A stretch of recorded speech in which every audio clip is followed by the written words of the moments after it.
자, 제목 한번 같이 읽을까요? 시작. 감사하는 인생, 귀천의 마음으로 살아가기라는 제목으로 여러분과 은혜를 나눕니다. 데살로니가전서 5장 18절 말씀, 잘하는 말씀, 우리 한 절만 같이 읽겠습니다. 시작. 범사에 감사하라. 이것이 그리스도 예수 안에서 너희를 향하신 하나님의 뜻이니라. 아멘. 이 땅에서의 삶이 아름다운 소풍이었다, 이렇게 말한 시인이 있습니다. 지난 93년에 작고한 천상병 시인이죠.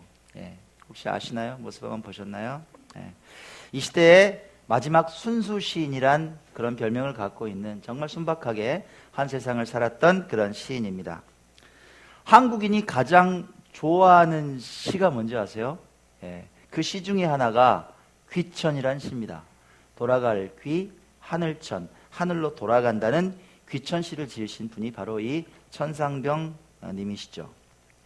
70년 6월에 발표한 작품이에요. 귀천이란 작품. 어떤 내용일까?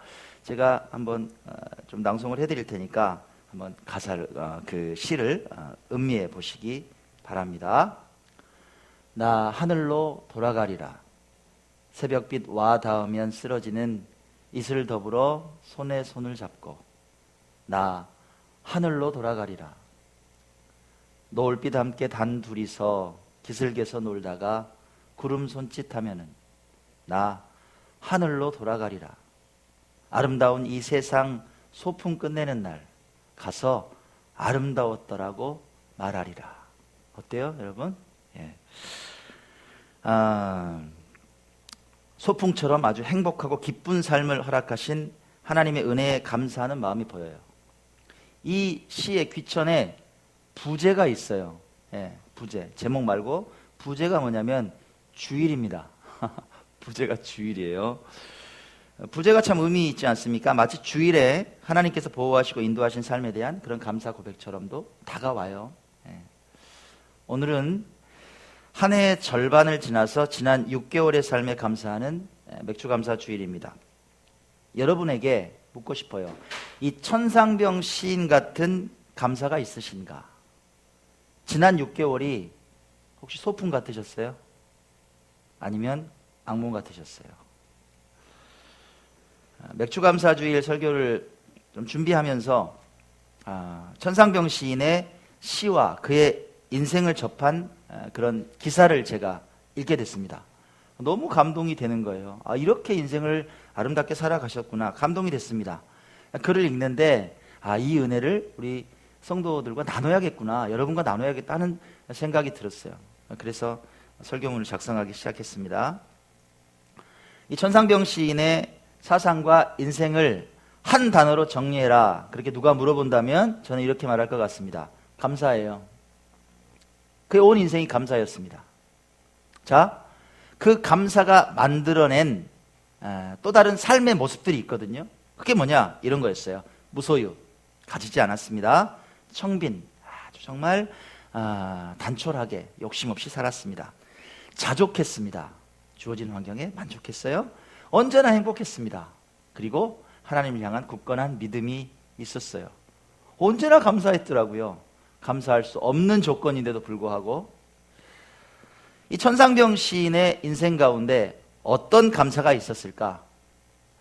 그 은혜를 우리가 한번 나눠보고 싶어요. 자, 첫 번째, 이 천상병 시인에게 있었던 감사입니다. 그는 어떤 감사가 있었을까? 제가 보니까 그분은 모든 두려움을 이기고 감사하는 능력이 있었어요. 두려움을 이기고 감사하는 능력이 있었다. 이런 일이 어떻게 가능했느냐? 그분은 하나님을 향한 굳건한 믿음이 있었다는 얘기입니다. 두려움을 이겼다. 두려움에 대한 얘기를 좀 한번 해볼까요? 자, 여러분 잘 아시는 분을 한 분 소개합니다. 누굴까요? 다 아실 것 같아. 누구예요? 그렇죠. 유명하신 분. 이분이 한 말 중에 유명한 말이 있어요. 내 사전에 뭐가 없다? 불가능이 없대요. 아주 뭐 호기 있게 외쳤던 그런 전쟁 영웅 아닙니까? 대단한 세계적인 영웅이죠. 그에게 이런 일화가 있습니다. 나폴레옹이 그 잠을 자는 침실이 있을 거 아니에요? 근데 갑자기 한밤중에 침실에서 막 비명소리가 나는 거예요. 으아! 막 소리가 나는 거예요. 그리고 막 소리가 막 나고 쿵쾅거리고 난리가 났어요. 그러니까 옆에 있는 이제 보좌관이 있을 거 아니에요. 보좌관이 얼마나 놀래 막 뛰어갔어요. 문을 딱 열고 가가 무슨 일이십니까? 그러니까 나폴레옹이 어떤 모습으로 있느냐? 막 땀을 식은 땀을 막 흘리며 손에 칼을 딱 들고 있는 거예요. 그리고 막 휘두르고 있어요. 자기 침실에 있는 막 커튼을 막 다 갈기갈기 막 찢어놓은 거예요. 그러면서 이러는 거예요. 보좌관이 가가 무슨 일이세요? 그러니까 나폴레옹이 그럽니다. 고양이. 무슨 일이에요? 고양이 공포증이 있다고. 나폴레옹.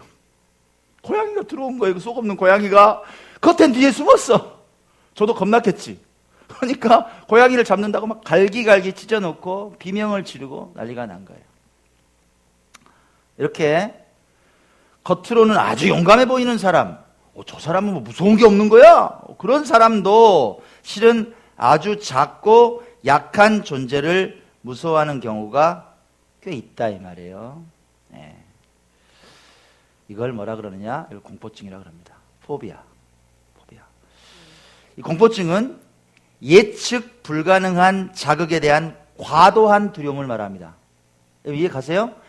아직 나에게 닥치지 않은 어떤 일들에 대한 극도의 공포를 갖는 것, 이걸 공포증이라고 말한다 이 말이에요. 현대인들은 누구나 과도한 두려움을 안고 사는 것 같아요. 네, 누구나 있는 것 같아요. 아직 다가오지 않은 미지의 불행에 대한 공포에 붙잡히죠. 이런 거죠. 혹시 있잖아, 이렇게 일이 터지면 나 어떡해? 지금 아무래도 그거 일이 이렇게 될 것 같은데? 어떤 사람은 어때요? 나 감에 걸린 거 아니야? 괜히 아파 요즘. 무서워서 병원을 못 가요. 밤잠이 오지 않습니다. 잘 못 자죠. 두려움에 떱니다. 부들부들. 그런 현대인들이 정말 많습니다. 극단의 경우에는 어떻게 됩니까, 여러분? 그 공포 때문에 삶의 끈을 놓아버리는 사람들도 있습니다. 자, 현대인들이 그래요. 우리 천상병 시인의 인생으로 한번 돌아가 봅시다. 그의 인생을 보니까 그는 두려워하질 않았어요. 뭘 무서워하질 않아요. 늘 행복했어요. 어떻게 그럴 수 있느냐? 그렇게 살았더라고. 이 천상병 시인의 인생을 아시는 분들은 평소 좀 평범하지 않은 행동들이 많았어요. 좀 기인 같은 행동들이 좀 있었어요. 그의 일반적인 행동들을 보고 그 사람은 하나님과 상관없을 거야, 이렇게 말하는 분들이 있는데, 천만의 말씀이에요. 그는 하나님을 정말 순수하게 믿었던 사람. 순수하게 믿었어요. 사심이 없어. 그는 하나님을 굳게 믿었어요. 그의 인생에 불행과 가난이 없었느냐? 아니요. 온통 불행과 가난이었다 이 말이에요. 그런데 그는 행복했어요. 제가 해보니까 행복했다기보다 행복을 선택했어요.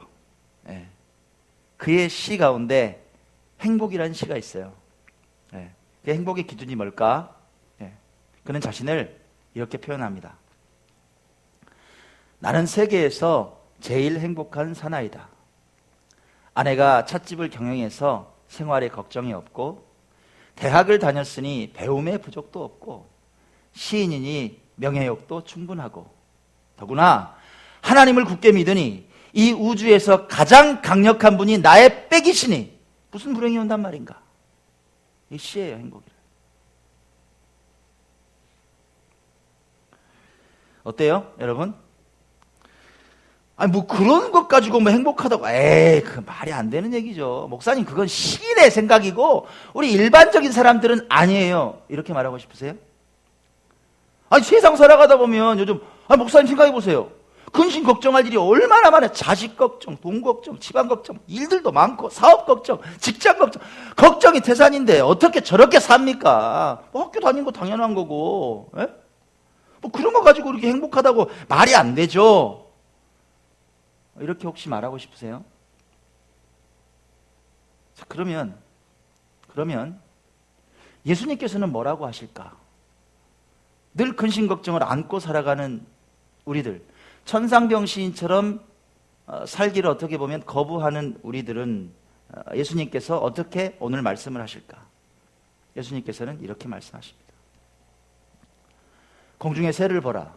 심지도 않고 거두지도 않고 창고에 모아들이지도 아니하되 너희 하늘 아버지께서 기르시나니 너희는 이것들보다 귀하지 아니하냐. 너희 중에 누가 염려함으로 그 키를 한 자라도 더할 수 있겠느냐. 또 너희가 어찌 의복을 위하여 염려하느냐. 들의 백합화가 어떻게 자라는가 생각하여 보라. 수고도 아니하고 길쌈도 아니하느니라. 그러나 내가 너희에게 말하노니 솔로몬의 모든 영광으로도 입은 것이 이 꽃 하나만 갖지 못하였느니라. 오늘 있다가 내일 아궁이에 던져지는 들풀도 하나님이 이렇게 입히시거든. 하물며 너희일까 보냐 이 믿음이 작은 자들아. 이렇게 이야기하신단 말이에요. 공중의 새도 하나님이 기르세요. 예. 들의 꽃도 풀도 하나님께서 입히세요. 여러분 그냥 살아오신 것 같아요? 6개월 동안? 여러분 열심히 해서 여러분 힘 때문에 살아오신 것 같냐 이 말이에요. 지난 6개월을 돌아보니까 너 능력 있지, 내 자본이 있지. 아닌 줄 아시죠? 걸음걸음을 한번 생각해 보시란 말이에요. 예. 아버지가 기르시고 입히시지 않았으면 오늘 우리가 이 시간에 존재할 수 있는가? 얼마나 많은 순간들을 보호하시고 길을 여셨는가? 다시 한번 돌이켜 보시라 이 말이에요. 근데요, 왜 그렇게 떠시냐 이 말이에요. 이거 모순 아니에요? 그 은혜 때문에 살았는데 여러분은 왜 그렇게 떠시느냐? 은혜를 잊어버리고 염려와 근심을 꽁꽁 끌어안고 살아가느냐? 날마다 공포에 시달리느냐? 그 말이에요. 묻고 싶은 말이에요. 예수님이 뭐라고 하십니까? 새도 입히시고 풀도 입히시는 하나님께서 하물며 너희를 외면하시겠느냐? 하물며. 그런데 왜 그렇게 공포에 찌들어 있어? 이 믿음이 작은 자들아. 이 믿음이 작은 자들아. 새겨 볼 만한 말씀 아닙니까? 믿음이 작은 자들아. 현대 크리스천들의 깊은 내면에 이 믿음이 작아서 염려가 따라온다는 얘기입니다. 믿음이 이유는 하나예요. 공포가 왜 오느냐? 믿음이 없으니까. 공식은 간단해요. 예수님은 오직 이 세상의 염려와 근심으로 인해서 공포에 사로잡힌 믿음이 작은 사람들에게 계속해서 가르치시죠. 뭐라고 가르치시냐 보세요. 그러므로 염려하여 이르기를 무엇을 먹을까, 무엇을 마실까, 무엇을 입을까 하지 말라. 이는 다 이방인들이 구하는 것이라. 너희 하늘 아버지께서 이 모든 것이 너희에게 있어야 할 줄을 아시느니라. 다 아셔. 다 아신다고. 뭘 마셔야 될지, 뭘 먹어야 될지, 뭘 입어야 될지 다 아셔. 구하지 마 그거. 너희는 먼저 그의 나라와 그의 의를 구하라. 그리하면 이 모든 것을 너희에게 더하시리라. 그러므로 내일 일을 위하여 염려하지 말라. 제발 염려하지 마. 내일 일은 내일 염려해. 한날의 괴로움은 그날로 좋게 말씀하시죠. 그날로 좋게. 여러분의 필요를 다 아시죠? 하나님께서. 우리 머리털 하나까지 다 세시는 아버지가 뭘 모르시겠어요? 염려하지 않아도 주시죠. 믿으세요? 염려하지 않아도 주십니다. 예. 여러분이 꼭 기도만 해야 기도대로만 주시든가요? 아니요. 하나님께서 다 공급하세요. 근데 주님께서 가르치시는 건 핵심은 뭐예요? 예. 그거 구하지 말라는 거예요. 먼저 선행되어야 될 것이 있다. 뭐가 선행되어야 되느냐? 하나님 나라의 의를 먼저 구하라는 거예요. 그의 나라를 먼저 구하라는 거예요. 그러면 나머지는 보너스라는 거예요. 플러스라는 거예요. 구하지 않아도 주신다는 거예요. 아시니까. 근데 우리는 어때요? 이대로 해요? 먼저 하나님 나라를 구해요? 아니요. 제가 아는 많은 사람들은 어떻게 하느냐? 내 것을 먼저 구해요. 하나님께 거래해요. 내 걸 이렇게 해주시면 그 다음에 하나님 나라를 제가 구할게요. 이 공식이라는 말이에요. 내 거 이걸 좀 요걸 요렇게 옮겨주시면 내가 하나님 나라의 의를 위해서 살게요. 이렇게 해요. 딜하죠, 딜. 먼저 구하지 않는단 말이에요. 그래서 우린 떨어요. 하나님이 혹시 내 기도를 안 들어주시면 어떡하지? 이것도 두려운 거예요. 네. 여러분, 두려움에 떤다고 해결됩니까? 주님께서는 오늘 공식을 말씀하시는 거예요. 천국을 소망하고 하나님 나라의 의를 먼저 구하면 세상 것은 보너스로 주신다. 천국을 소망하고 하나님 나라의 의를 먼저 구하라. 이게 뭐예요? 어떤 말이에요? 이게 하나님을 향한 순수한 굳건한 믿음 아니냐 이 말이에요. 이게 믿음이죠. 먼저 구하는 거. 천상병 시인의 마음을 하나님께서 칭찬하셨을 것 같아요. 칭찬하셨을 것 같아요. 그 믿음을. 어떤 믿음이었어요? 다시 보세요, 여러분. 나는 하나님을 굳게 믿는다. 이 우주에서 가장 강력한 분이 나의 백이시다. 무슨 불행이 온단 말인가? 여러분 하나님이 백이세요? 묻고 싶어요. 여러분 하나님 백이세요? 혹시 여러분 예금 통장이 백 아니에요? 여러분 넓은 집이 백 아니에요? 여러분 직장이 백 아니냐고. 안 그래요? 진짜 내가 생각하는 백 그거 아니에요? 내가 진짜 하나님 백이라고 믿고 살아요? 난 걱정 없어. 나 아무것도 없어도 돼. 하나님 내 백인데? 어린애들이 그러잖아요. 누구한테 많이 맞았어. 죽어봐. 우리 아빠 봐봐. 아빠가 내 백이야. 여러분 그런 믿음을 갖고 계시냐 이 말이에요. 천상병 시인 같은 내 백이 하나님이야. 난 걱정 없어. 사랑하는 여러분, 이 믿음으로 저 살았으면 좋겠어요. 이 세상을 창조하시고 우주를 다스리는 하나님께서, 그 하나님께서 여러분의 아버지세요. 그분이 여러분의 백이세요. 그 하나님을 향한 절대적 믿음이 세상 속의 모든 두려움을 이기게 하고 감사할 수 있는 뿌리가 된다는 사실을 기억하시기 바랍니다. 아멘. 두 번째, 천상병 시인은 어떤 감사의 능력이 있었을까? 이런 감사의 능력이 있었어요. 어떤 상황에도 자족하고 감사하는 능력이 있더라 이 말이에요. 천상병 시인이 어쩜 이렇게 자족하고 감사할 수 있었을까? 그는 예수님의 말씀을, 가르침을 그대로 따랐어요. 그대로 있는 그대로 따랐어요. 자족했어요. 지난주에 제가 설교할 때 자족했던 사도 바울의 얘기를 전해드렸죠. 다시 한번 봅시다. 사도 바울이 빌립보서를 통해서 자기를 소개를 해요. 소개를 하는데 내가 과거에 이런 사람이었다. 근데 있잖아, 내가 이렇게 변했어 하고 두 가지 자기 모습을 극명하게 소개를 해요. 자, 먼저 사도 바울이 나는 예전에 어떤 사람이었느냐라고 소개하는 대목을 한번 봅시다. 자, 보세요. 나도 육체를 신뢰할 만하며 만일 누구든지 다른 이가 육체를 신뢰할 것이 있는 줄로 생각하면 나는 더욱 그러하니 나는 8일 만에 할례를 받고 이스라엘 족속이요 베냐민 지파 히브리인 중에 히브리인이요 율법으로는 바리새인이요 열심으로는 교회를 박해하고 율법에 오르는 흠이 없는 자라. 축약해서 말합니다. 뭐예요? 내 스펙이 이래 이 말이에요. 봤어? 내가 유대사에서 밀리는 거 있어 없어? 야, 너 민증 까봐 이 말이에요. 격한 말로 너 스펙 대봐. 너 학교 나왔어. 나 이렇게 살았어. 너 나하고 비교할 수 있어? 이 말이에요. 나 예전에 그런 사람이었다고. 자, 그는 부유한 집안의 자제였어요, 여러분. 부유한 집안의 자제였어요. 왜? 그 집안 때문에 어떻게 보면 공부할 수 있었는지도 몰라요. 누구 밑에서 배웠어요? 그때 당시에 최고의 율법 스승이라는 가말리엘 문화에서 배웠다고요. 어떻게 보면 막 수제자같이 컸어요. 최고의 학문을 공부한 석학이었어요. 그는 가만히 있으면요, 그 상태로 살면 유대의 탑 클래스 종교 지도자로 커나갈 수 있는 모든 기반이 다 닦인 사람이었어요. 더 편하게 직접적으로 말씀드릴게요. 그는 돈도 가질 수 있고 권력도 잡을 수 있고 명예도 가질 수 있는 모든 조건이 다 닦였다고. 증거를 대보라고요? 증거 대봐요? 얼마나 신임을 했으면 공문서를 발행해 줬어요. 공문서. 갖고 가. 이거 예수 믿는 사람들 다 잡아 가둘 수 있는 증서야. 이것만 내밀어. 그래서 다메섹으로 갔어요. 증서 가지고. 암행어사예요. 암행어사 여러분. 다 잡아들이는 권력을 가졌다고. 그 정도예요. 바울이. 그렇게 신임이 두터웠던 사람. 가만히 있으면 일반적으로 세상에서 말하는 최고의 인생을 살 수 있었던 사람.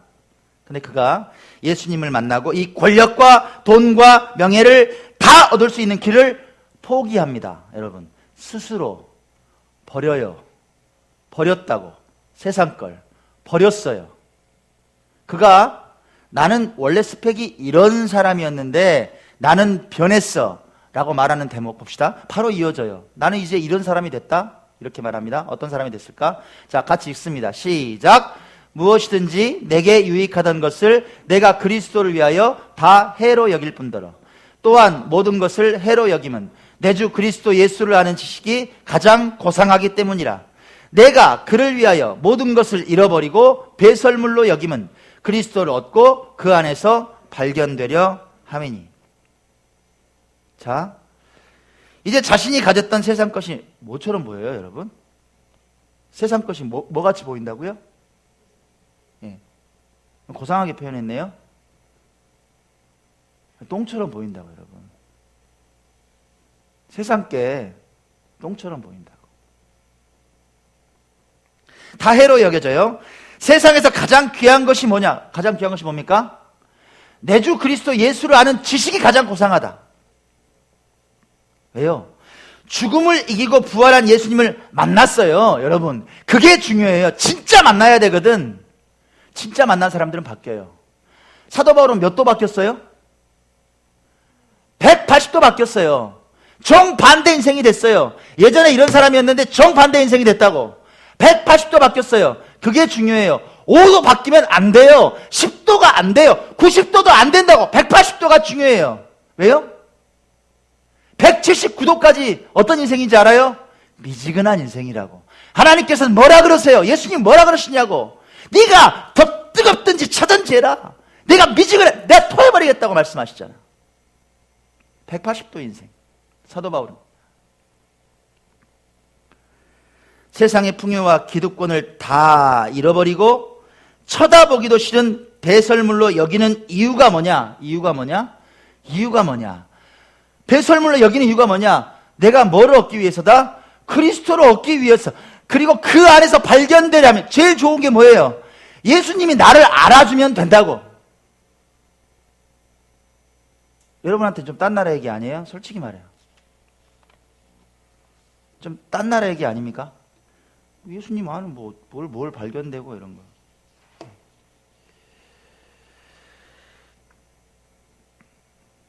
그리스도를 얻기 위해서. 여러분, 예수님을 그렇게 갈구하세요. 예수님께 발견되는 게 최고의 기쁨이에요. 예수님이 여러분을 아시는 거예요. 내가 너를 다 안다. 네 사역을 내가 다 보고 있다. 그게 진짜 여러분에게 기쁨이 되는 거. 한번 반문해 보시기 바랍니다. 스스로 자문해 보세요. 이렇게 살았기 때문에 사도 바울이 오늘 본문의 말씀처럼 고백할 수 있는 거예요. 세상 것에서 떠난 사람이 할 수 있는 말, 그 말이 이 말이에요. 그냥 하는 말이 아니에요. 이 말이 안 나와요. 범사에 감사하라. 자기는 그렇게 사는 거예요. 모든 일에 감사할 수 있는 거예요. 세상 것에서 떠나지 못하면 범사에 감사가 나와요? 안 나와요? 안 나와요, 여러분. 해보세요. 안 나와요. 자, 천상병 시인의 삶으로 다시 한번 돌아가 봅시다. 그는 물질의 풍요로움 속에서는 깊은 내면의 성찰을 할 수가 없다고 생각했습니다. 그래서 스스로 가난을 선택합니다. 마치 사도 바울처럼 스스로 가난을 선택해요. 그는 서울대 상대를 다녔습니다. 그 당시에 서울대 상대를 다녔어요. 예, 가만히 그 학교 나오면 보장됩니까? 안 됩니까? 지금도 서울대 나오면 보장돼요? 안 돼요? 어느 정도 보장됩니다. 예, 그 정도 하면 픽업됩니다. 그 당시에 서울대 상대를 다녔어요. 근데 졸업을 한 학기 남겨두고 그만둡니다. 왜요? 내가 너무 편한 길로 가다가는 시인이 될 수 없다. 난 욕심을 버리고 살겠다. 그는 가난을 선택합니다. 평생을 욕심 없이 살겠다. 마음 가난하게 살겠다. 다짐하고 실천해요. 정말 그렇게 순박하게 살았습니다. 그러면 그의 인생 가운데 좀 즐거운 일이 오면 좋지 않겠어요? 근데 세상은 그렇지 않아요.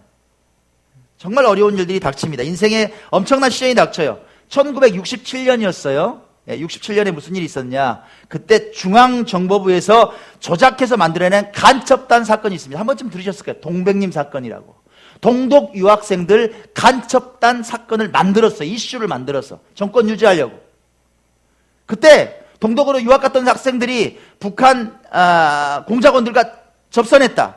그리고 간첩 활동을 했다. 이게 몰아넣었어요. 근데 공교롭게도 서울대 상대를 나와서 동독 유학 간 학생들이 엮였어요. 그렇게 엮이다가 서울대 상대를 나온 이 천상병 시인하고 엮인 거예요. 자기는 전혀 없었던 사건이고 아무런 잘못이 없는데 불구하고 중앙정보부 취조실로 끌려갔습니다. 그리고 무려 6개월 동안 가증 고문을 당해요. 결국 행렬병자 같이 길거리에 버려집니다. 그런 인생이 됐어요. 자, 여러분 묻습니다. 이 정도 되면 하늘을 향해서 삿대질해야 되는 거 아니에요? 왜 내 인생을 이렇게 만드느냐고. 내가 당신을 믿고 내가 그 길을 따라가는데 왜 내 인생을 이렇게 만드느냐고. 그렇게 말해야 정상 아니냐 이 말이에요. 근데 그 인생의 풍파가 이 천상병 시인을 불행하게 만들지는 못해요. 아까 우리가 봤던 그의 시처럼 우주에서 가장 강한 백인 하나님을 향한 믿음으로 자신이 불행하다고 인정하지 않습니다. 오히려 그 아픔 가득한 인생을 감사해요. 나는 어쩜 이렇게 고백할 수 있는지 정말 놀라워요. 그의 시 나의 가난함에 그의 인생관이 그대로 드러납니다. 나의 가난함이란 시가 있어요. 자, 한번 봅시다. 나는 볼품없이 가난하지만 인간의 삶에는 부족하지 않다. 하늘에 감사할 뿐이다. 이렇게 가난해도 나는 가장 행복을 맛본다. 돈과 행복은 상관없다. 부자는 바늘길을 통과해야 한다. 이렇게 고백해요. 나 볼품없이 가난해도 나 부족한 거 없어. 돈하고 행복하고 그 상관관계 없어. 나는 가장 행복해. 저는 이 천상병 시인의 감사에서 세상 것을 배설물로 여겼던 바울의 고백이 떠올랐습니다. 떠오르지 않으세요? 여러분, 그러면 세상에 맥주 감사 주일 때 목사님은 하나님께 감사하면 복 받는다고, 복이 쏟아진다고 그런 말을 좀 해주지 말이야. 세상에 와서 뭐 세상 것 다 배설물로 여기라고. 우리 전부 뭐 가난하게 살라는 얘기예요. 막 찢어지게, 목사님? 제 얘기가 그런 얘기입니까, 여러분? 아니요. 욕심이 없는 좀 가난한 마음으로 한번 살아보자는 얘기죠. 현대 수많은 범죄와 타락이 있습니다.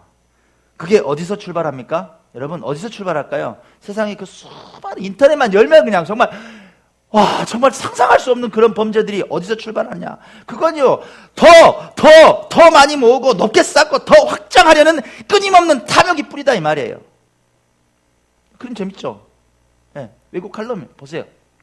밑에서 뭐 하고 있어요? 최저임금을 인상하라! 요즘 10,000원 달라 그래, 10,000원. 돈을 상가지 쌓는 기업에서 뭐라 그래요? 야, 너희들이 그 탐욕이 말이야, 경제를 망쳐! 입 닥치고 있어! 누가 진짜 욕심 있는 사람이에요, 지금?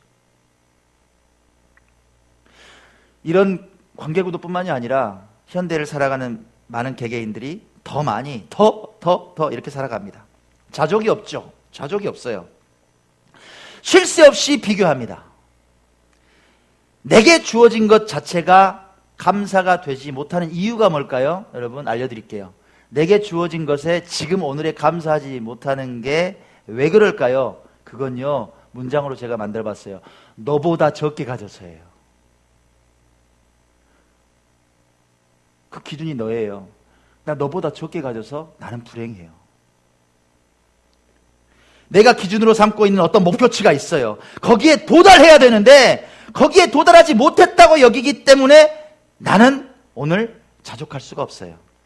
그래서 그곳에 가야 한다고 안간힘을 쓰면서 살기 때문에 우린 불행해요. 그래서 속여요.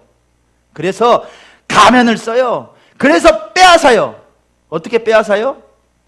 돈 400만 원 때문에 골프장에서 납치해가지고 죽이잖아요. 저수지에 다 던져버리고. 기사 보셨죠?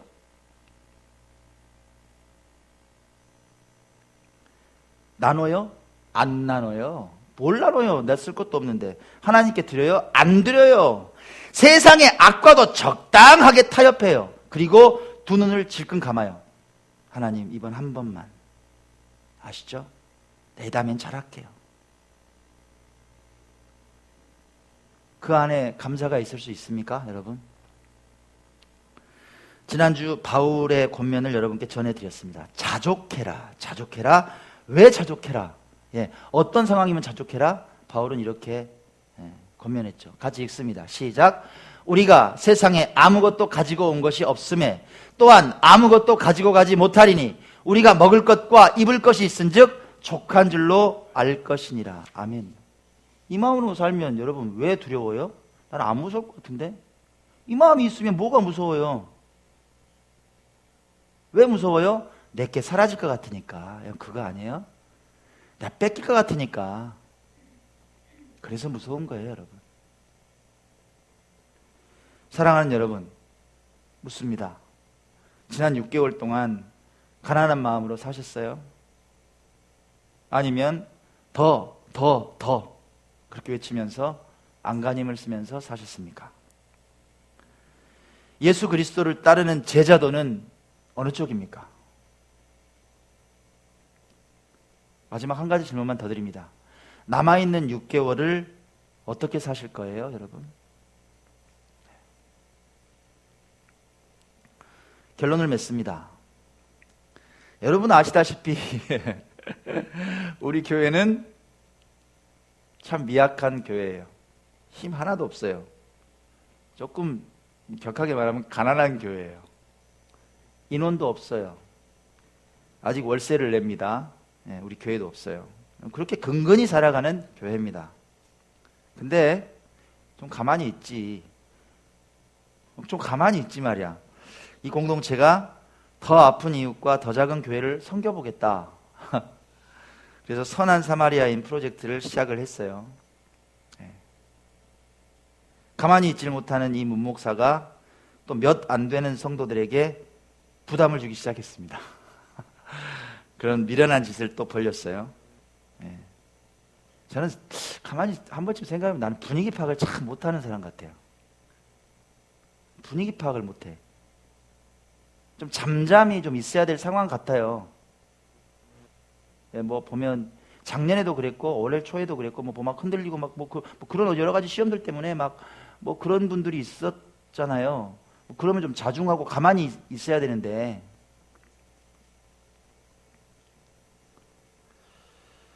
나는 분위기 파악을 잘 못하는 목회자 같아요.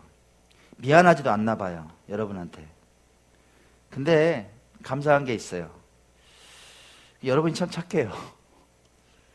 여러분이 계셔서 이런 좀 무모한 계획이 추진되어 갑니다. 지난 6월 한 달 동안 선교원금을 작정했어요. 그리고 마음을 모았습니다. 여러분 거의 대부분 다 동참해 주셨어요. 감사합니다. 물론 저도 동참했어요. 많은 액수는 아니지만 얼마나 모였을까? 지난주까지 한 39자가 모였습니다. 39자가 150만 원 돼요. 한 달 동안 이 작은 수가 이 헌금으로 7월에 설립예배 드리는 두 곳의 교회에 선물도 하고 계획한 선교사역을 펼쳐가려고 합니다. 그럼 한 가지만 더 묻습니다. 이걸로 충분하겠죠? 의료사역하고 두 곳의 교회에 선물하고 또 뭐 지역에 장학금도 주고 여러분들은 다른 성도들보다 빨라요. 입이 답이 나오신 것 같아. 물론 부족하죠. 그럼 가지 말아야겠네요? 아니요. 저는 믿어요. 오늘 이 39자가 우리가 가나안으로 가는 요단을 가르는 첫 발걸음이 된다는 사실이에요. 강이 갈라질 거예요. 그 일이 이루어질 겁니다. 우린 묵묵하게 그 길로 가면 돼요. 하나님께서 가라고 명령하셨으니까. 저는 하나님께서 베푸실 은혜를 기대하고 가겠습니다. 도대체 이제 어떤 일들을 우리에게 허락하실까? 많은 금액은 아닙니다만은 이후에도 뭐 더 하나님께서 은혜 베푸실 거니까 설교 후에 우리 사역자회장이신 고세현 집사님께 1차로 모인 선교원금을 전달해 드리겠습니다. 참 행복한 맥주감사주일 아니에요? 이 작은 수가 또 다른 하나님께서 주신 비전을 위해서 이렇게 마음을 나눌 수 있다. 저는 어느 교회보다 행복한 교회가 우리 교회라고 생각합니다. 설교의 선을 천상병 시인의 시 귀촌으로 열었습니다. 결혼도 시로 맺을까 합니다. 나는 행복합니다라는 시의 한 대목입니다. 여러분 가슴에 좀 새겼으면 좋겠어요. 세상은 그저 웃음이래야 하는데 나에겐 내일도 없고 걱정도 없습니다. 예수님은 걱정하지 말라고 했는데 어찌 여기겠어요? 천상병 시인의 나는 행복합니다. 예수님께서 걱정하지 말라 그랬는데 그걸 어떻게 어기고 살아요? 이렇게 고백합니다. 사랑하는 여러분, 우리 걱정 버립시다. 아멘. 우리 감사합시다. 하나님께서 책임지세요. 우리가 그의 나라와 그의 의를 먼저 구하면 하나님이 책임지신다고. 이 세상 소풍을 끝내고 하늘로 돌아가는 날이 옵니다. 그날 우리 주님 만나면 이렇게 말했으면 좋겠어요. 예수님, 이 세상에서의 소풍 정말 아름다웠어요. 행복했어요. 감사했어요. 이렇게 고백할 수 있는 여러분 되시기 바랍니다. 아멘. 감사합니다.